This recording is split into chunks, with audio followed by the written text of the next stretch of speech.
Reform UK leader attacks Conservatives over record-high net migration, claiming it is making Britain poorer. Nigel Farage berated the Tories on BBC Question Time as he shouted, "Shame on you," for presiding over record-high immigration.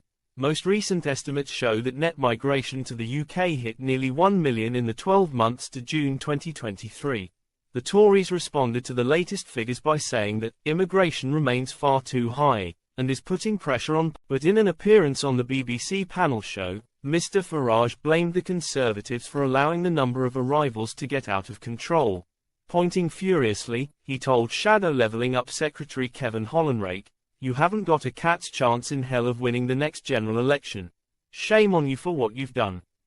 It was willful, it was deceptive, it was deliberate, and it was." Pressed by host Fiona Bruce on whether immigration had also brought the benefit of greater diversity to the UK, the Reform UK leader said, "The problem with greater diversity is if you do it in too big a level, you get division. And we've seen that in many of our towns.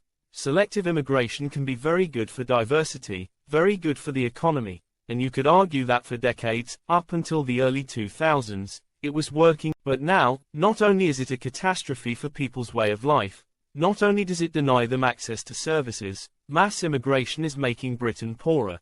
He added that Prime Minister Sir Keir Starmer's failure to list immigration as one of his main priorities in the government's plan for change shows that it is only going to get worse. After hitting a record high in 2022-23, net migration dropped 20% to 728,000 in the year to June 2024.